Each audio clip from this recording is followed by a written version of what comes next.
This is my new favourite orchid.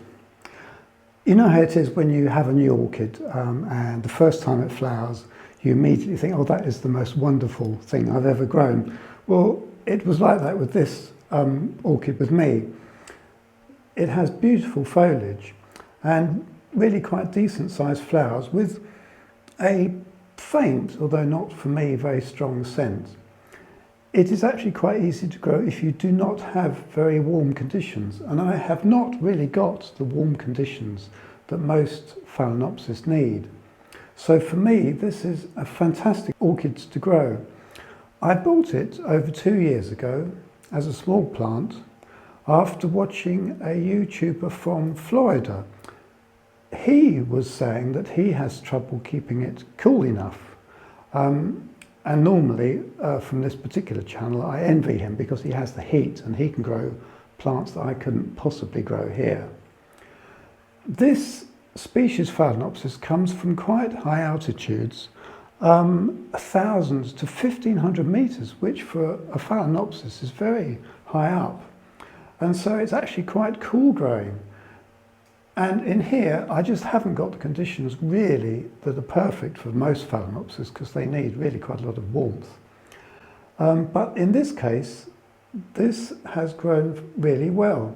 It came as a small, really nice little plant stuffed in one of the very flimsy plastic pots with tightly packed sphagnum moss. So as soon as I got it, I took it out, removed all the sphagnum moss from the roots, and tied it to this piece of cork. Now this is currently, or in fact it has been for several years, my favourite way of growing Phalaenopsis in the conditions that I have. You can see the thin elastic that I tied it on with, and when I originally put it on here, it had a sort of small pad of sphagnum moss to tie it over. And then as soon as it started growing quite well, I picked away at the moss so it wouldn't remain too wet around here. This is one of the original leaves, which is sort of a bit misplaced and is now soon to drop off. But that's fine because it's made fantastic root growth up and down this piece of cork, rather as it would do in the wild, growing on a tree, I would imagine. And when I first mounted it, you can see I actually turned it up so that it was actually, the leaves are pointing down. And for me, that's a useful way of growing them because it helps to avoid as much as possible any water getting in the leaf axils and causing rots to occur, which is a problem in this greenhouse in the winter. Summer, that's fine. I've got, the sufficient heat and warmth. Nothing like the Philippines, of course, but sufficient heat and warmth to grow Phalaenopsis really well, but in the winter I struggle. Anyway, this has now come into flower and I'm absolutely delighted. The flowers are exquisite. They have beautiful stripy lips, which have been used in the breeding of stripy lips cultivars. You can see that the cork is not covered with moss, but it has a seedling fern in it, which I have left to kind of give me an indication of whether I'm keeping it reasonably moist, but not too moist. Normally, if any fern seedlings or sporelings occur in my orchids, I'll fish them out because they're a bit of a nuisance. So this is a lovely orchid to grow, really fantastic if you haven't got really warm conditions. And then another species Phalaenopsis that I bought this year, this is Phalaenopsis honghensis. And this is very unusual in that it comes from 2,000 meters in altitude. So this is classified as cold growing. It doesn't have nearly such flamboyant flowers as the lindenii, and it doesn't have particularly attractive foliage, but it is supposed to be scented. Now I've only had this for a few months and then put it on my preferred growing method on a piece of cork. I think at the time I didn't have any big pieces of cork, but I wish now that I'd waited and put it on a bigger piece of cork, because you can see it's already starting to produce lots of nice new root growth. This one has come up round there. These are the roots that it came with, and they sort of stopped growing and aren't actually attached to the mount. But the new ones are getting on just fine. So in the future, it will be interesting to see how well this does and what the flowers are like. And it should do quite well in my greenhouse, which is not exactly tropical in the winter. Now, whilst I'm here, I'll show you this one. This is Bulbophyllum rothschildianum. A friend gave me this. Thank you very much, Hugh. And so I've only had this year, and I was absolutely surprised and delighted that it produced a flower spike. So really, that's thanks down to the previous growing of Hugh rather than me. But I do quite well with quite a lot of bulbophyllums.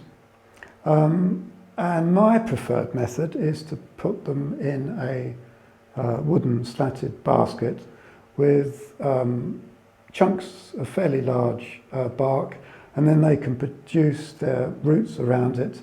And a lot of bulbophyllums are quite untidy growers. They have quite long distance between the growths. And so in that case, I can sort of pull them around and use a bit of string or elastic to tie them in and keep them a bit neater to form a more compact plant. But the flowers on this are really something to write home about.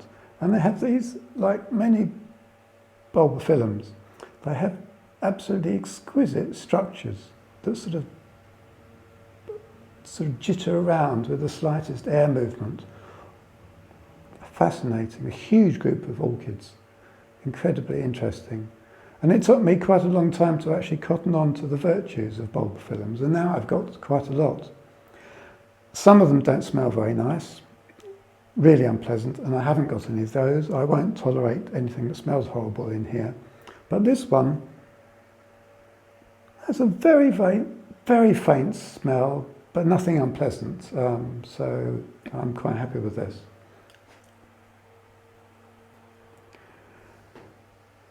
Now, the other one that I want to show you at the moment.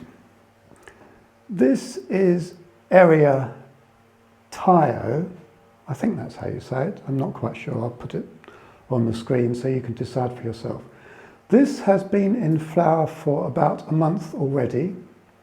Like the bulbophyllum, I've grown it in this slatted wooden basket, which I think is an elegant and aesthetically pleasing way of growing it. It has quite fine roots that are sort of pinkish, which is really interesting.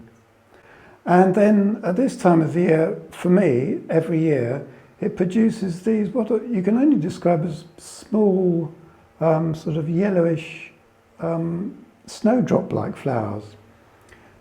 Now, these flowers are non-resupinate. Now, the first time I heard the term non-resupinate, when I wasn't very, I hadn't been growing orchids for that long, I thought, what on earth is non-resupinate? Well, what it means is that most orchids actually turn themselves almost upside down when they open, so that the lip of the orchid is presented out to give the pollinating insects something to land on. These flowers don't turn them upside the other way, so they are non-resupinate. It's a funny term, and it took me a little while to, I had to look it up. But this is a beautiful orchid to grow. A bit like the bulbophyllums, it can be a bit untidy growing. It's beginning to grow outside the basket, so I might have to sort of gradually tie them in as they go. But you can see more flowers coming on here. All the new growths are producing a flower at the end. One or two have finished and they've dropped off. But for about 2 months, I have it hanging up by the door where I can view it best. Produces a lovely display of these yellow flowers. It also has, not really today because it's quite a miserable day, it does have a Yes, I can just about guess it. A delicate and very pleasant smell as well, so it has a lot of advantages. A beautiful orchid, not very common at all. I'll just mention this Bulbophyllum in addition to the other one. This is just about to finish. In fact, you can see the flowers are dropping off, but this has been out for about 2 months. A very elegant variety with very long-lasting flowers, unlike some Bulbophyllums which don't last very long at all. Very easy to grow, although these flowers are finishing. It's got another flowering spike here, and they do sometimes produce the odd one or two. No scent, but if you look carefully, the flowers are really beautiful.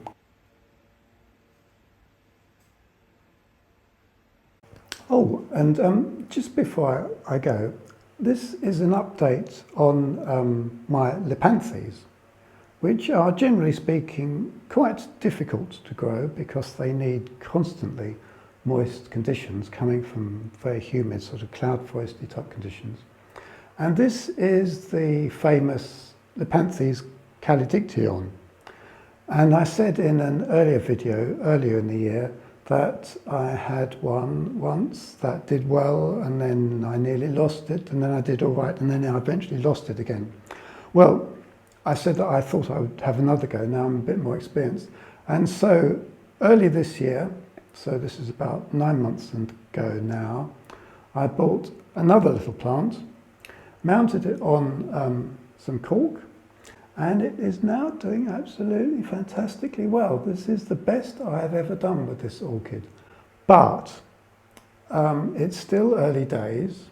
It's now October, and we have the winter to get through. So I'm keeping my fingers crossed. The problem for me in here is keeping it warm enough and moist enough. And as soon as the heat comes on, it tends to sort of dry things out a bit. But for the time being, I'm really chuffed with this. All the foliage is perfect. It's producing flowers as normal. It's got a bit of moss on it. It gets sprayed every morning.